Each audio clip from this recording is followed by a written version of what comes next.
क्या मैं निवेदन कर सकती हूँ मैम से और managing director ITB network doctor Ishwar Pandit Sharma ji ma'am और श्री मैनेजिंग एडिटर श्री राकेश जी से कि वो आएँ और सर का स्वागत करें।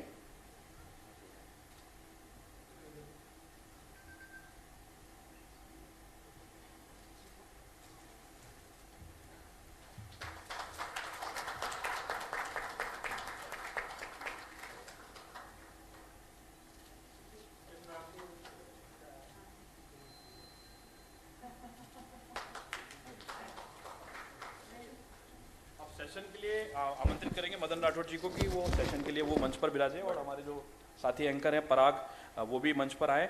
और अब सवाल जवाब की झड़ी होगी और डबल इंजन की सरकार में किस तरीके से डबल इंजन काम कर रहा है, राजस्थान के इंजन का क्या हाल है विकसित भारत में। 2047 का जो नारा दिया प्रधानमंत्री नरेंद्र मोदी ने, उसे कहाँ तक आगे पहुँचाने का काम जो है वो राजस्थान में मदन राठौड़ कर रहे हैं। बड़े विश्वसनीय प्रधानमंत्री नरेंद्र मोदी के, कुछ हंसी ठिठोली भी होगी, कई और सवाल भी होंगे। तो सेशन की शुरुआत करते हैं। Over to you Prayag. बहुत धन्यवाद लवली जी आपका। तो जैसा कि लगातार इंडिया न्यूज का मंच राजस्थान मंच जयपुर शुरू हो चुका है और आप खास मेहमानों के इस मंच पर देख रहे हैं और लगातार ये सिलसिला अगले कुछ घंटे यूं ही जारी रहेगा, क्योंकि आईटीबी नेटवर्क और इंडिया न्यूज लगातार अलग अलग शहरों में जाकर इस तरह के मंच आयोजित करता है और ये कोशिश करता है कि हम अलग अलग शहरों में जाके वहां के मुद्दों को उठा सकें और सरकार से सवाल पूछ सकें कि आखिर विकास को लेकर कितना काम हो रहा है और क्या संभावनाएं आने वाले वक्त के लिए हैं।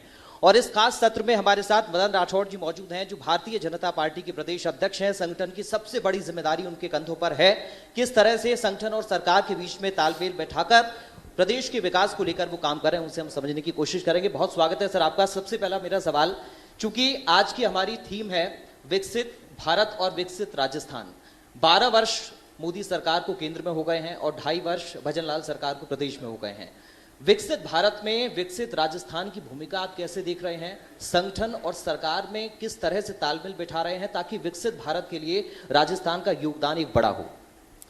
सबसे पहले तो मैं आईटीवी नेटवर्क और इंडिया न्यूज चैनल के मुखिया, उनको मैं बहुत बहुत धन्यवाद देना चाहूँगा, ऐश्वर्या जी और इनकी पूरी टीम को, कि आपने हिंदुस्तान सरकार और राजस्थान सरकार के विकसित राजस्थान को लेकर के आज आपने यहाँ चर्चा करने के लिए बुलाया।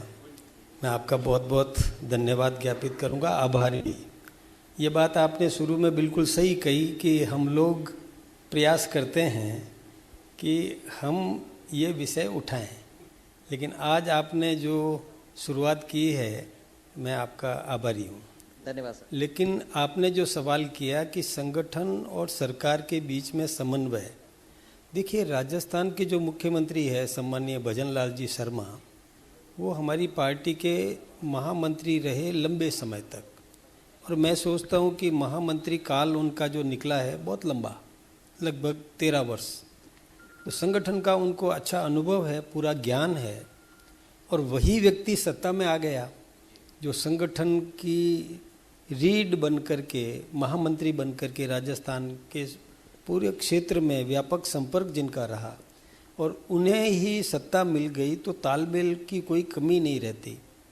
और जहाँ तक मुझे प्रदेश अध्यक्ष बनाया तो मैं भी 4 बार पाली जिले का जिलाध्यक्ष भी रहा और लंबे समय तक संगठन के काम करता आ रहा हूँ, और अभी राज्यसभा में भी हूँ। तो केंद्र और राज्य के बीच में सेतु का काम करने का हमारा जो दायित्व है वो भी हम करते हैं। तो केंद्र में भी जो यहाँ की आवश्यकताएं हैं, राजस्थान की जो ज़रूरत है, वो हम केंद्र में पहुँचाते हैं। राष्ट्रीय नेतृत्व आदरणीय नरेंद्र मोदी जी से लेकर पूरी टीम तक विषय वस्तु रखना, यहाँ हमारे मुख्यमंत्री जी जो बताते हैं वो वहाँ पर पुरजोर तरीके से रख कर के वहाँ से स्वीकृतियाँ ला कर के देना, यह हमारा काम है। तो इसलिए तालमेल की कोई कमी नहीं है, और निश्चित रूप से जो विकसित भारत और विकसित राजस्थान जो उम्मीद करते हैं हम लोग, उस दिशा में हम आगे बढ़ रहे हैं। राठौड़ साहब, पानी एक बड़ा मुद्दा राजस्थान में हमेशा से रहा है।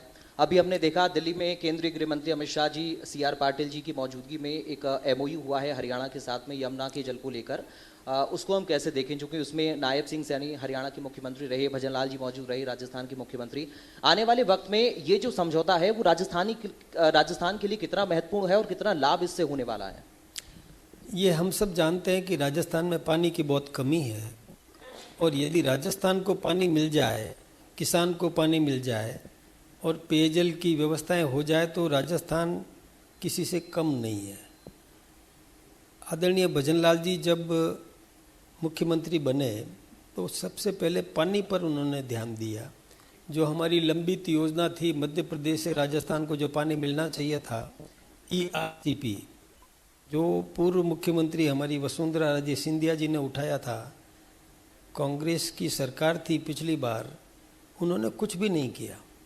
केंद्रीय जल शक्ति मंत्री गजेंद्र सिंह जी शेखावत बार बार तत्कालीन मुख्यमंत्री को कहते थे आइए मैं मध्य प्रदेश के साथ समझौता करवा देता हूँ, उन्होंने नहीं किया। अपने मंत्री को भेज दो, मंत्री नहीं गया। इवन सेक्रेटरी को बुलाया से नहीं गया।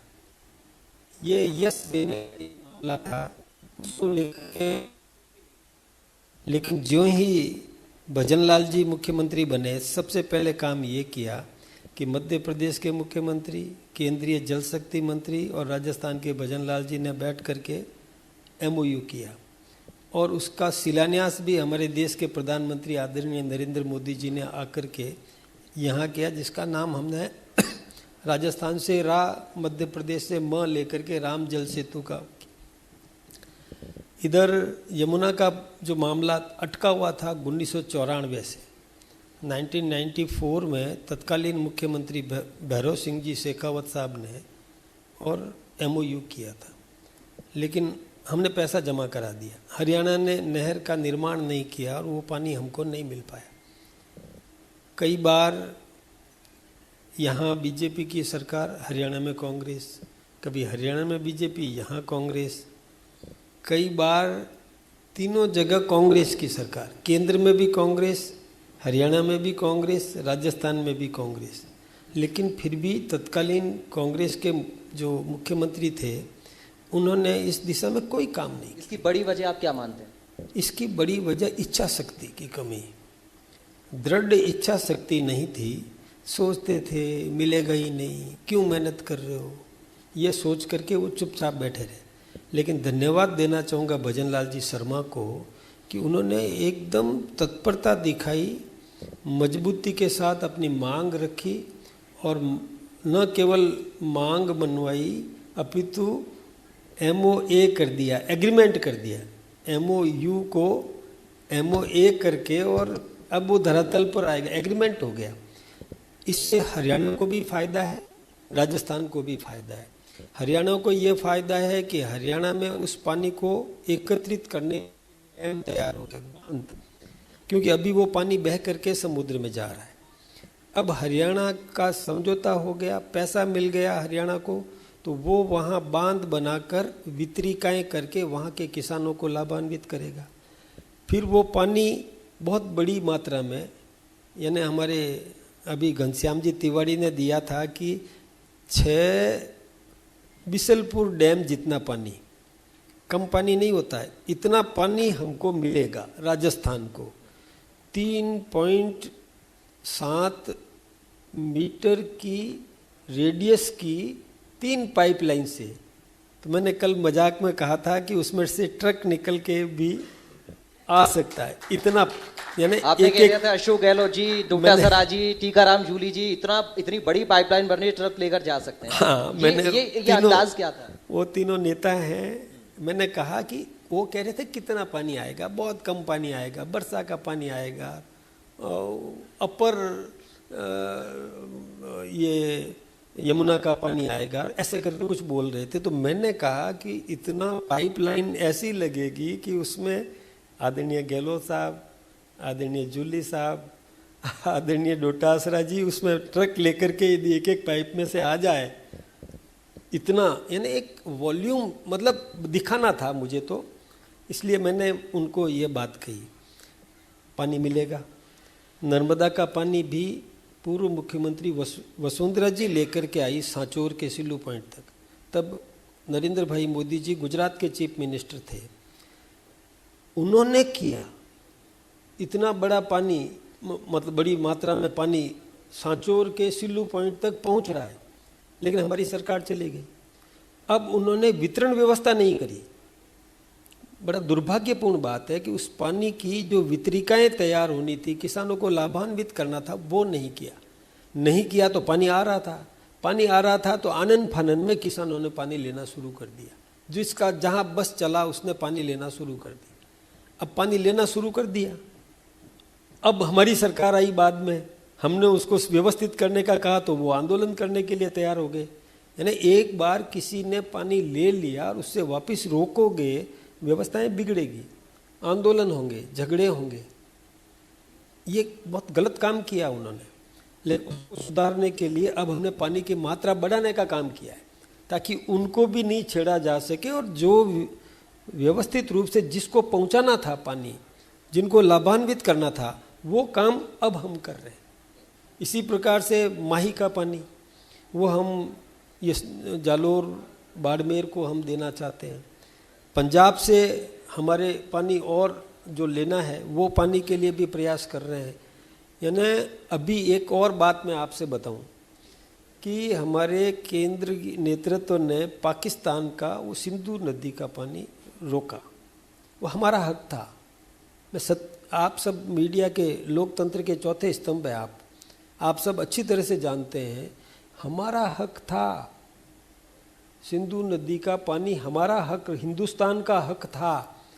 हमने मेहरबानी करके, यानी हमारे पेट काट करके, हमारे किसानों का पेट काट करके, उनका हक छीन करके हमने मुक्त भाव से दे दिया उनको पानी।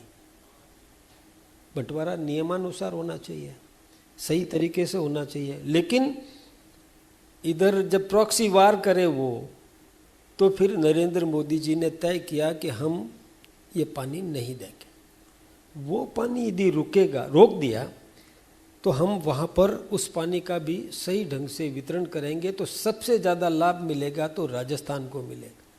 इसलिए हम तो सौभाग्यशाली है कि भजनलाल जी जागरूक हैं, केंद्रीय नेतृत्व तत्पर है, मेहरबान है, विकास चाहते हैं, तो विकसित राजस्थान बनेगा यदि हमको वो पानी मिल गया। हमारा किसान कमज़ोर नहीं है, बहुत मेहनती है, और निश्चित रूप से विकसित राजस्थान बनेगा। राठौड़ साहब, विपक्ष की राजनीति को कैसे राजस्थान में आप देख रहे हैं? चूंकि वो आरोप लगाते हैं कि गुटबाजी पार्टी के अंदर है, आपके अंदर, आपकी पार्टी के अंदर, और इसलिए जो योजनाएं सरकार ला भी रही है तो धरातल पर नहीं उतर पा रही हैं। एक बात मैं बताऊं कि जो व्यक्ति जैसा होता है वो दूसरे को वैसा देखता है। कांग्रेस में कितनी गुटबाजी थी कि पूर्व मुख्यमंत्री अशोक गहलोत अपने उप मुख्यमंत्री सचिन पायलट को निकम्मा, नकारा, कुछ भी समझता नहीं है, बच्चा है, ये बोलते थे। अब इतना अपने मुख्यमंत्री को और अपने समर्थक विधायकों को लेकर के होटल में बैठे रहते थे। वो कहते थे इसमें भी आपका हाथ था। अब मैं एक बात बताऊं, मजाक कर रहा हूं, बुरा मत मानना जी। डोटासरा जी के लड़का होना था और लड़की हो गई तो इसमें बीजेपी का हाथ है, ये क्या बात होगी? ये तो कोई बात नहीं हुई। मतलब एक मैं मजाक कर रहा हूँ, निहायत एक मजाक है, लेकिन ऐसा कहना कि उनके घर में हमारी सेंध मारी तो उनका घर कमजोर है, सीधी सी बात है ना। अभी गहलोत साहब ने कहा कि आप बकरे, भेड़, घोड़े खरीद रहे हो, एमपी को कहा, एमपी के लिए। गहलोत साहब भूल जाते हैं उन्होंने बसपा के 6 विधायकों को लेकर सरकार बनाई थी। क्या था वो घोड़े गधे ही थे क्या? मतलब कैसे आदमी कोई बोले तो पहले ये तो सोचे कि मैं क्या हूं, मैंने क्या किया। ऐसी बात नहीं बोलना चाहिए। इसलिए मैंने कहा कि जो जैसा होता है वो दूसरे को वैसा सोचता है। हमारा संगठन सुदृढ़ है, कोई फूट नहीं है।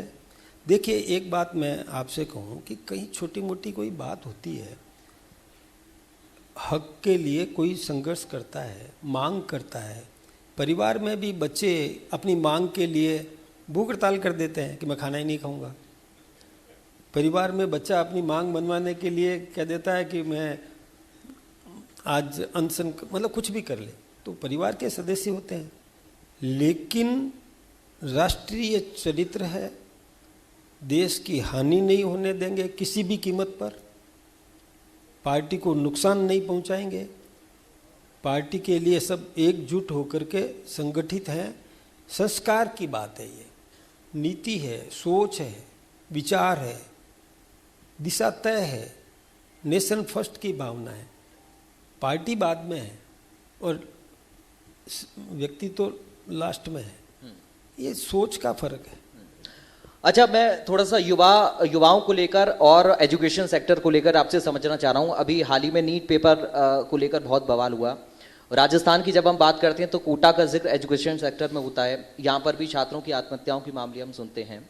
इसके पीछे आप क्या वजह मानते हैं? खासकर एजुकेशन को लेकर भजन लाल सरकार ने 2.5 वर्षों में क्या किया है? आने वाले वक्त में भविष्य मजबूत हो युवाओं का, बेहतर उनको एजुकेशन मिल पाए और एक सहूलियत मिल पाए। मानसिक तनाव जो आजकल हो रहा है, जिसकी वजह से इस तरह के कदम छात्र उठा रहे हैं, उन सब को लेकर सरकार क्या सोच रही है? देखिए, सबसे पहले तो मैं निवेदन करूंगा इस चैनल का उपयोग करके जी, कि बच्चे को पढ़ना चाहिए, अभिभावक बच्चे को पढ़े। प्रारंभिक शिक्षा में अध्यापक उस बच्चे को पढ़े, फिर उसको पढ़ाए। पहले उस बच्चे में प्रतिभा क्या है, उस दिशा में उसको प्रोत्साहित करे, निश्चित रूप से सफल होगा वो। यानी बच्चे को पढ़ने का मतलब जी, उसकी मानसिकता पढ़े, उसका स्वभाव पढ़े, उसमें प्रतिभा कौन सी है उसको पढ़े, फिर उसको आगे बढ़ाने के लिए प्रेरित करे। अब बच्चा इंजीनियर बनना चाहता है और परिवार वाले डॉक्टर बनाने में लगे हुए हैं, तो बच्चा तनाव में रहेगा। बच्चा वैज्ञानिक बनना चाहता है, परिवार वाले उसको एडवोकेट बनाना चाहते हैं, तो बच्चा तनाव में रहेगा। यानी उसकी क्या उसमें विशेषता है, गुण है, उसको तो परिवार वालों को समझना चाहिए और व्यर्थ दबाव नहीं डालना चाहिए। और आज जो ज़्यादातर आत्महत्या होती है उसके 2 कारण हैं। एक तो यह है कि परिजनों का दबाव, और बच्चे की दिशा दूसरी है, और परिवार की इच्छा होती है कलेक्टर बनाना। तो बच्चा व्यथित हो जाता है और जब निराशा आती है उसको परिणाम आसानी से नहीं मिल पाता, तो निराश हो जाता है। मेरे परिवार का धन बर्बाद कर दिया, मैंने ये कर दिया, मेरे हीन भावना आ गई, बार बार फेल हो रहा है, तो दोस्त क्या कहेंगे, ऐसा करके उसके मन में ये भावना। दूसरा क्या है कि संस्कारों का अभाव, कॉन्फिडेंस, और फिर मतलब ये संस्कार नहीं होते हैं तो व्यक्ति गलत दिशा में चला जाता है। हम दोनों के लिए काम कर रहे हैं जी। हमारी शिक्षा, जो शिक्षा मंत्री से लेकर अधिकारियों तक को ये बताया गया है कि अब प्रारंभिक काल से बच्चे को उसकी प्रतिभा की पहचान करना और परिजनों को समझा देना कि इस बच्चे को आप इस दिशा में भेजिए। ये शुरुआत है, थोड़ा मेहनत पड़ेगी, ज़्यादा समय लगेगा, क्योंकि महत्वाकांक्षाएं बहुत होती है परिजनों की भी, वो कम नहीं होती है। अब वो खुद नहीं कर पाए तो अपने पुत्रों में उनमें उम्मीद करते हैं कि इनसे मिल जाए। लेकिन फिर भी हमें देखिए, कोई भी क्षेत्र कमज़ोर नहीं होता है, लेकिन दिलचस्पी होना भी ज़रूरी है उसमें। दिलचस्पी बढ़ाना मतलब होना, शुरुआत में होगी तो वो होगा। तो यही हम लोग प्रयास कर रहे हैं, और विशेष रूप से इसमें आप हमसे भी ज़्यादा मदद कर सकते हैं जी। ये जो क्या होता है कि विश्वास करती है जनता। आप जैसे विज्ञापन देते हैं, बुरा मत मानना, कई लोग बुरा मान जाते हैं। विज्ञापन में भी कैसा देना चाहिए, प्रोत्साहित कैसा करना चाहिए, तो उस दिशा में भी बहुत बड़ी बात है, बहुत संदेश मिलता है, जनता विश्वास करती है आप पर। इसलिए हम कोशिश करते हैं कि आप जैसे लोगों को बुलाएं मंच पर और एक सही संदेश कम से कम जनता के बीच में जाए। राजस्थान अपनी पर्यटन और संस्कृति को लेकर, विरासत को लेकर बहुत जाना जाता है। पर्यटन को लेकर किस तरह से कदम सरकार उठा रही है, आगे पर्यटन बढ़े तो प्रदेश में राजस्व भी बढ़ेगा, प्रदेश तरक्की करेगा और संस्कृति को संजोने के लिए क्या आप लोग कर रहे हैं? जो लोग बाहर से आ रहे हैं उनको राजस्थान की संस्कृति से हम अवगत कराएं और यहाँ के अनुशासन क्या है, यहाँ की संस्कृति क्या है, यहाँ की विरासत को हम कैसे समझ सकते हैं, इसको लेकर क्या सरकार का कदम है? ये बात बिल्कुल सही है। कल ही हमारे भजनलाल जी ने ये बात कही थी कि शेखावाटी की हवेलियाँ आकर्षण का केंद्र है, उनका पुनरुद्धार किया, उनको प्रचारित किया, प्रसारित किया, प्रसारित किया। इससे क्या हुआ कि लोगों का आकर्षण बढ़ा देखने के लिए, कलाकृतियाँ, विशेषताएं। हमारे प्राचीन मंदिर देलवाड़ा, आबू, रणकपुर, ऐसे कई है जो एक आकर्षण का केंद्र है। हमारी अरावली पर्वत श्रेणियाँ जिसमें भी लोग आजकल होटल्स बन रहे हैं, बहुत बड़े बड़े होटल्स बन रहे हैं, अच्छे आकर्षक। मरुस्थल, और मरुस्थल में भी 5 स्टार होटल्स बन रहे हैं। अभी हमारे भजनलाल जी ने तय किया कि मुझे मरु क्षेत्र के अंदर 1 लाख रूम चाहिए, अभी कहा जी। जो लोग दुबई जाते हैं वहाँ थार के अंदर जीप सवारी करते हैं, यहाँ तो थार बहुत है, पर्याप्त थार है, दे रहे हैं हम लीज पर, बुला रहे हैं आइए, और लोगों को ये एंजॉय यहाँ करने का अवसर दो। सबसे सुरक्षित इस समय राजस्थान है जी। इसलिए एक दिन तो गुजारो राजस्थान में, इस तर्ज पर हम आकर्षित कर रहे हैं पर्यटकों को। एक पर्यटक आता है तो इतनी रेवेन्यू हमको मिलती है जी। होटल, टैक्सी, चाय की थड़ी, कॉस्मेटिक्स की दुकान, कपड़ा, जूते, चप्पल, जो कुछ भी है तो सब वहीं से लेगा वो व्यक्ति। इसलिए सब उससे लाभान्वित होंगे, पूरा क्षेत्र लाभान्वित होता है। इसलिए पर्यटन की दृष्टि से हम और विकसित कर रहे हैं। हमारे पास बहुत बड़े बड़े ऐसे जैसे आबू माउंट है, आप कभी देखिए, आपने देखा ही होगा निश्चित रूप से। ये सवाई माधोपुर का इधर का देख लो, रणथंभौर देख लो, ये कई ऐसे इधर शेखावाटी में तो खैर है ही है, सभी क्षेत्रों में और आकर्षण के केंद्र है। ये सब काम हम उसको प्रचारित कर रहे हैं, उसको और मदद कर रहे हैं, उसको और अच्छा विकसित करें, आधुनिक बनाना चाहते हैं। कोई प्राचीन व्यवस्था वो ऐसा ही चाहते हैं जी। कई आप देखोगे तो ऐसे जो अपने प्राचीन काल की इमारतें हैं वो उनको देखना चाहते हैं। अच्छा राठौड़ साहब, केंद्र की मोदी सरकार समेत जहां जहां पर भी जिस भी प्रदेश में बीजेपी की सरकारें हैं वहां पर निवेश को लेकर, इन्वेस्टमेंट को लेकर बहुत कोशिश सरकार कर रही है। राजस्थान इस लिहाज से कहां पर खड़ा हुआ है? भजनलाल सरकार भी लगातार हम देख रहे हैं कोशिश कर रही है कि कैसे हम प्रदेश में निवेश लेकर आएं, क्योंकि जब निवेश आएगा तो फिर युवाओं को रोजगार भी मिलेगा, प्रदेश का राजस्व भी बढ़ेगा, तरक्की भी होगी, उद्योग लगेंगे।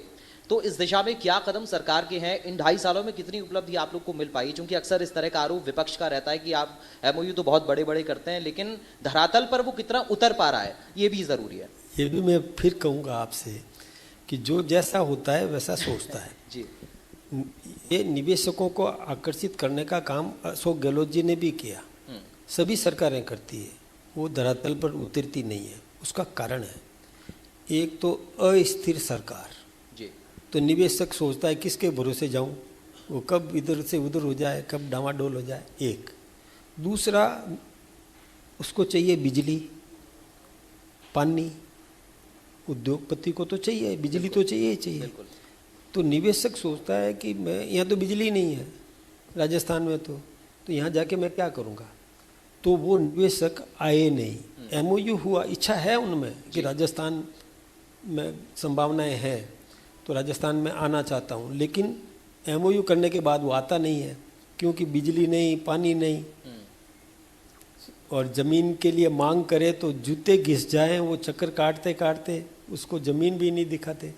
अब हमारे भजनलाल जी ने तय किया कि single window scheme, single window ये शुरू किया कि कोई भी निवेशक आए, हमारी स्थिर सरकार है, डबल इंजन की सरकार है, केंद्र से हमारा आशीर्वाद पूरा हमें मिला हुआ है, स्थिर है हम आपसे जो वादा करते हैं निभाएंगे, एक बात। दूसरी, बिजली में आत्मनिर्भर बन गया राजस्थान। अब बिजली उद्यमी को मिलेगी, ये सबसे बड़ी बात है कि बिजली उपलब्ध है, हम सरप्लस आ गए तो निवेशक को लगा। तीसरा, निवेशक ने आवेदन करते ही हमारा एक अधिकारी उसके साथ लग रहा है जी, IAS जैसा अधिकारी उस निवेशक के साथ लगता है, आइए हम आपको ज़मीन दिखाते हैं, कहाँ ठीक रहेगा।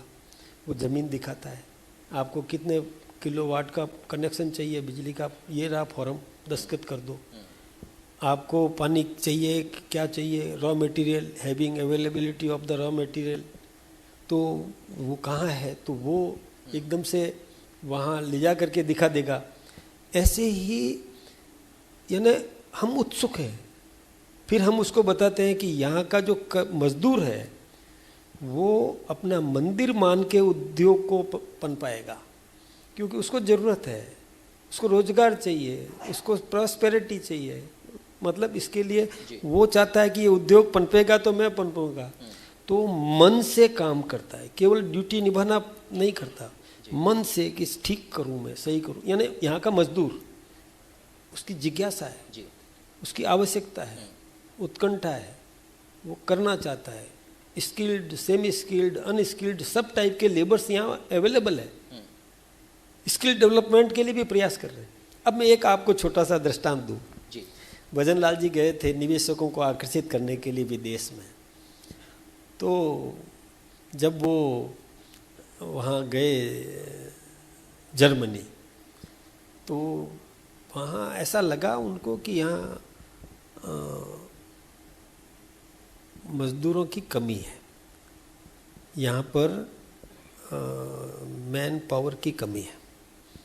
तो बातचीत में कहा कि बोले हम उपलब्ध करवा सकते हैं। भजन लाल जी ने कहा, अरे कि बोले आप क्या, हमको तो नर्सें दो। भजन लाल जी ने कहा नर्स एक नहीं आएगी, परिवार आएगा, MOU करो। MOU करवा दिया परिवार से। फिर उन्होंने यहाँ आते ही लैंग्वेज पढ़ाने का काम किया कि इटालियन लैंग्वेज, जर्मन पढ़ाना, ये ऐसे शुरू किए हैं भजन लाल जी ने। कई जगह वहाँ ट्यूटर बुला करके और पढ़ाने का काम शुरू किया है। अब वो वहाँ जो इच्छुक लोग हैं कि मुझे जर्मनी जाना है, फ्रेंच जाना है, तो वो लैंग्वेज पढ़ने के लिए दे प्रार्थना पत्र। अब इसको बढ़ाएंगे हम आगे, इसको और आगे बढ़ाएंगे। तो ये एक देखिए मतलब मन के अंदर सोच कैसी है। तो क्या हम ये मान सकते हैं कि चूंकि डबल इंजन की सरकार है, इसलिए एक आत्मविश्वास भी प्रदेश की सरकार के अंदर होता है कि अगर हम निवेशक को लेकर आ रहे हैं, उसको आकर्षित कर रहे हैं, उसको बता रहे हैं प्रदेश में आने का फायदा, तो केंद्र से भी उतना ही सपोर्ट मिल रहा है? पूरा केंद्र से पूरा आशीर्वाद है। जब जब भी भजन लाल जी दिल्ली गए, बहुत बड़ी सौगात लेकर के आए, एक दिन भी खाली नहीं आए। ये बहुत बड़ी बात है, एक दिन भी खाली नहीं आए। अब आप देखिए ना, हमारे यहाँ एटॉमिक पावर का बांसवाड़ा में, हम बिजली में आत्मनिर्भर कैसे बने? सोलर पावर, विंड एनर्जी, हमारे प्लांट्स, ये सब करके यानी हमने इतना किया कि आज हम सरप्लस है। मेरा अगला सवाल यही था बिजली को लेकर, चूंकि ग्रीन एनर्जी को कैसे हम बढ़ाएं, जैसा कि आप इससे पहले जिक्र भी कर रहे थे कि हम सरप्लस में आ गए, तो जाहिर है कि निवेशक का मन भी आकर्षित होता है। तो क्या हम ये मानकर चलें कि आने वाले वक्त में जो बिजली आपूर्ति को लेकर पहल केंद्र की तरफ से हो रही है, वो प्रदेश में भी धरातल पर उतरेगी और प्रदेश, हम ये कहें कि कोई भी प्रदेश किसी के ऊपर निर्भर ना रहे, बल्कि लोगों को मदद करे? क्या राजस्थान को हम इस दिशा में देख रहे हैं आगे? देखिए, हमने ये सारा प्रयास किया, ग्रीन एनर्जी की तरफ हमने बहुत प्रयास किए। हमारे पास बहुत बंजर ज़मीनें भी पड़ी है, वो हमने देने का काम किया। निवेशक आया, लगाए, हम बिजली ले रहे हैं, उसका उपयोग कर रहे हैं। अभी तो हम बिजली बेच रहे हैं, अभी इस गर्मी में भी बेचा, हम उसमें भी बहुत प्रयत्न कर रहे हैं। और भी संभावनाएं हैं अभी, उसमें भी हम पूरी कोशिश कर रहे हैं।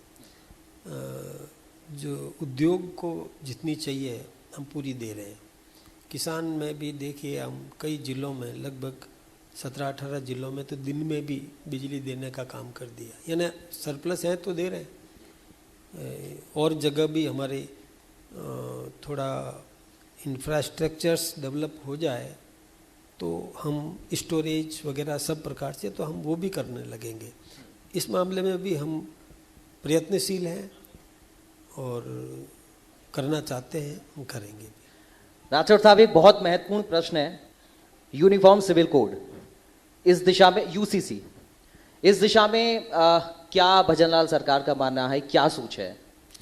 यूनिफॉर्म सिविल कोड मैं सोचता हूँ कि देश की आज़ादी के समय में एक बार ये विषय आया था, वहीं से चला था। फिर लेकिन सरदार वल्लभ भाई पटेल ने प्रयास किया, हमारे डॉक्टर श्यामा प्रसाद मुखर्जी ने प्रयास किया था कि एक देश एक कानून हो ताकि भेदभाव नहीं हो, किसी के साथ भेदभाव नहीं होना चाहिए। एक व्यवस्था हो जो मैं भी पालन करूं, आप भी पालन करें, हम सब पालन करें, एक मतलब व्यवस्थाएं एक हो।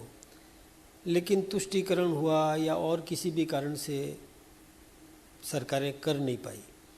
कई प्रांतों में हमने ये शुरुआत कर दी है, थोड़ा कठिन होता है लेकिन समझाइश करने के बाद मान्यता मिल जाती है, मान्य हो जाता है, मतलब व्यक्ति समझ जाता है कि इस समय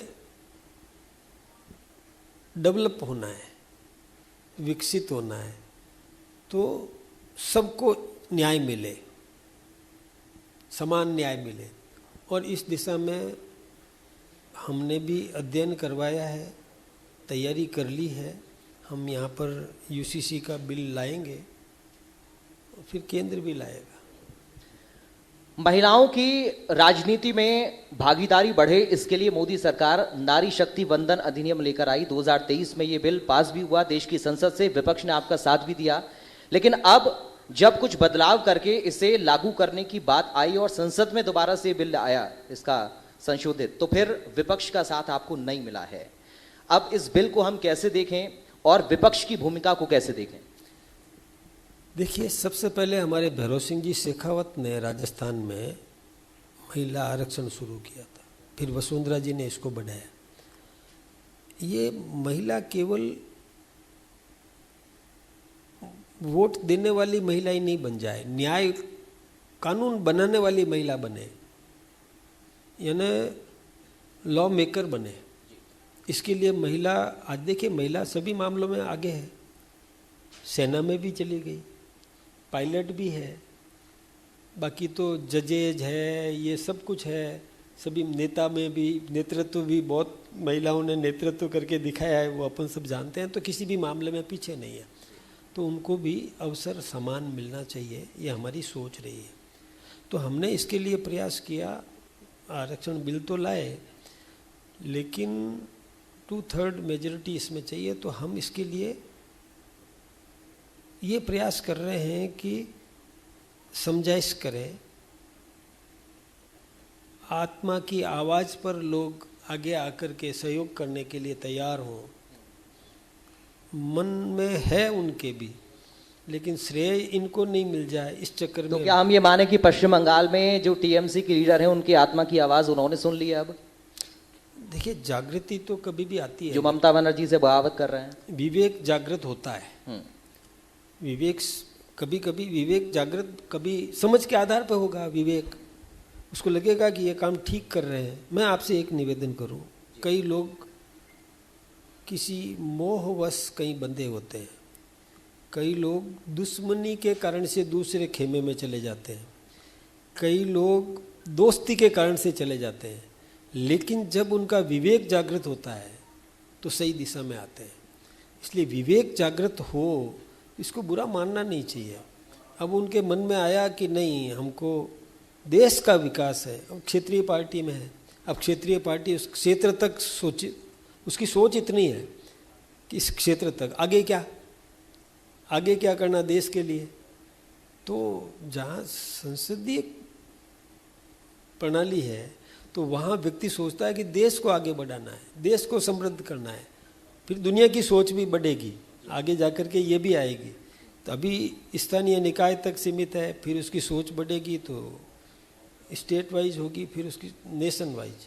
तो राष्ट्र को विकसित राष्ट्र बनाना है तो कौन कर सकता है? पहले तो मैं क्षेत्रीय दल में हूँ, फिर इस क्षेत्रीय दल से सोचता है कि राष्ट्र का विकास कौन कर सकता है, तो किसके साथ जाना चाहिए? तो राष्ट्रीय दृष्टिकोण देखेगा वो, तो किसी के साथ जुड़ेगा। अब उसको वो दूसरे भाव में लेते हैं। बहुत जल्दी पास हो जाएगा, हम ये मानकर चलें, जिस तरह की परिस्थितियां पश्चिम बंगाल में हमने देखी हैं। उम्मीद तो करते हैं, उम्मीद करते हैं। जी चलिए, इसी से जुड़ा मेरे एक और सवाल है। ये तो रही महिलाओं की राजनीति में भागीदारी की, अब महिला सुरक्षा को लेकर थोड़ी सी बात कर लेते हैं, क्योंकि अक्सर राजस्थान को लेकर एनसीआरबी के आंकड़ों का जिक्र विपक्ष करता है। महिला अपराध कितना कम राजस्थान में इन 2.5 वर्षों के दौरान हुआ? आने वाले वक्त में आप लोगों का क्या रूट मैप है? महिलाओं को राजनीति में तो हम सशक्त कर रहे हैं, लेकिन हम ग्राउंड पर महिलाओं की सुरक्षा को लेकर कितना सफल हो पाए हैं?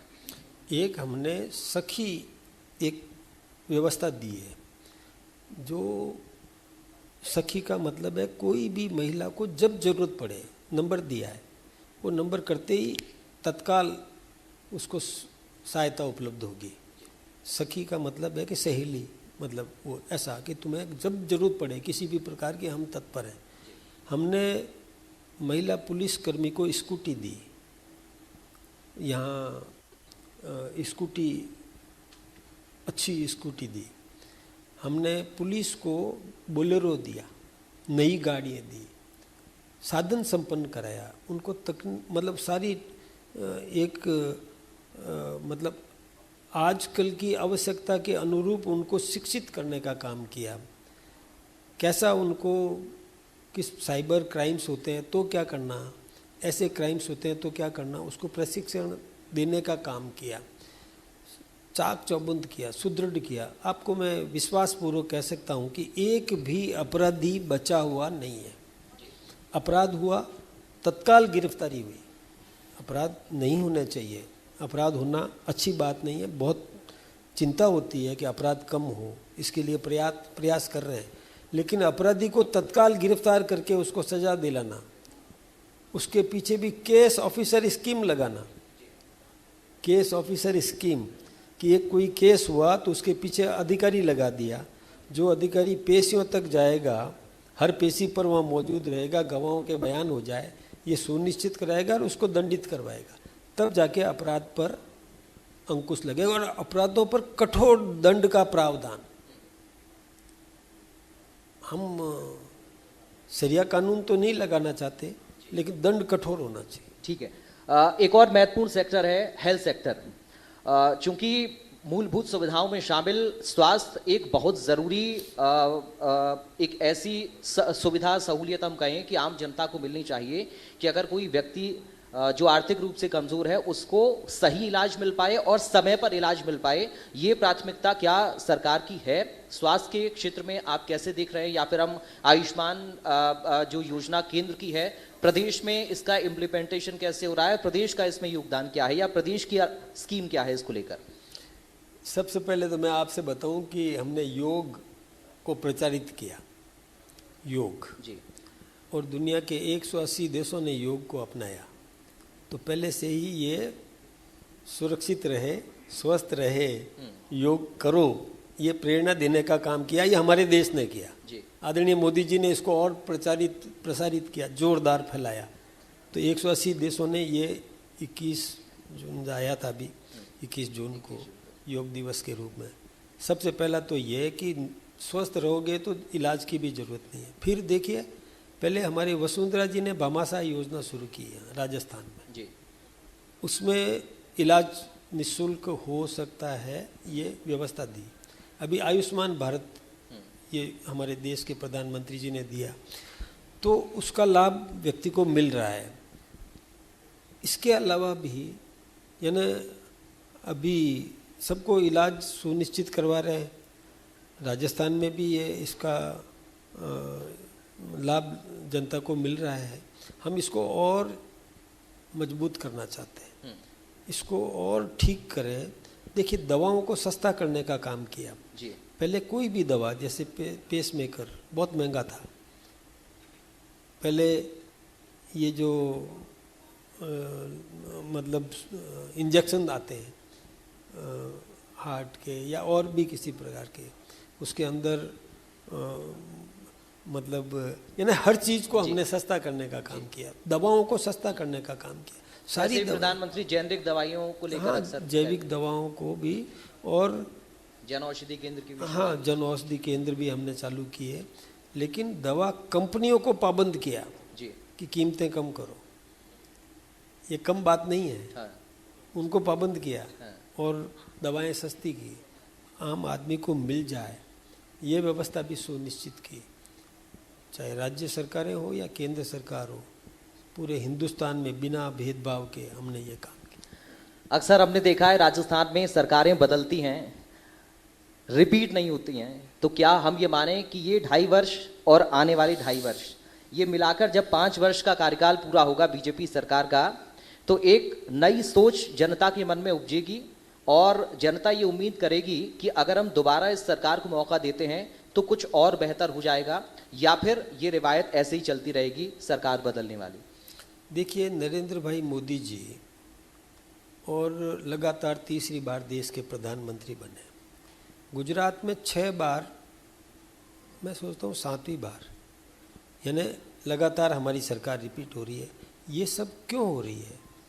काम के आधार पर, जनता के विश्वास के आधार पर, जन सेवा के आधार पर, विकास के आधार पर, जागृति के आधार पर। और ये सब काम हम कर रहे हैं। हमने जागृति, जनता में जन जागरण अभियान चलाया।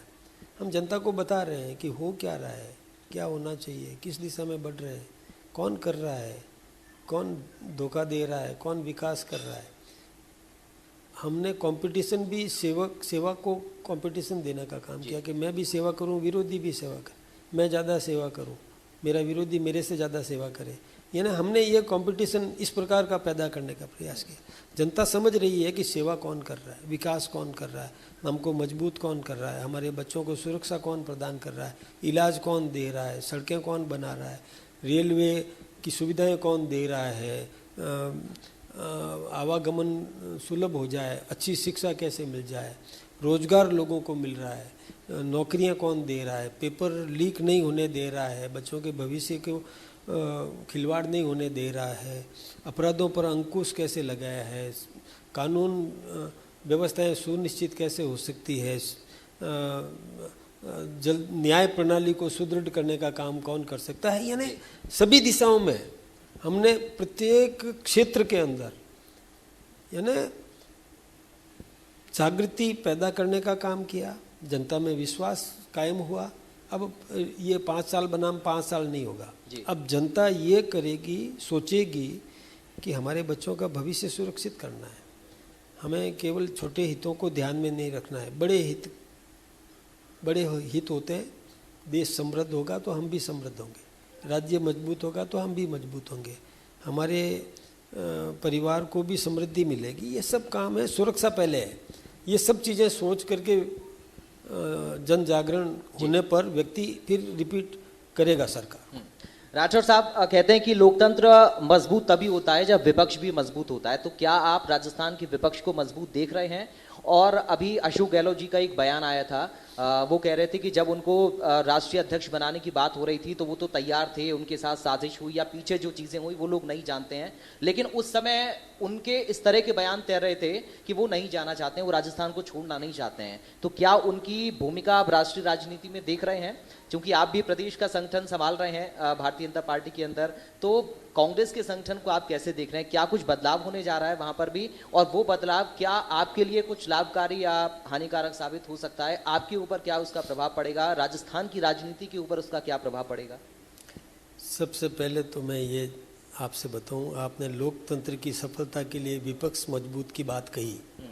मैंने शुरू में ही कहा कि मैं भी सेवा करूं, मेरा विरोधी भी सेवा करे। मैं कोशिश करूं कि मैं उससे ज़्यादा सेवा करूं, मेरा विरोधी ये कोशिश करे कि वो मेरे से ज़्यादा सेवा करे। तो विपक्ष तो चाहिए ना, ये पहली बात। तो ये विपक्ष भी राष्ट्रभक्त बने, मैं राष्ट्रभक्त रहूं, विपक्ष भी राष्ट्रभक्त रहे। राष्ट्रीय चरित्र दोनों में होना चाहिए, ये पहली बात है। इसलिए विपक्ष तो ये ना राष्ट्रभक्त विपक्ष होना चाहिए, सेवक विपक्ष होना चाहिए, केवल भ्रष्टाचारी विपक्ष नहीं हो, सेवक विपक्ष हो।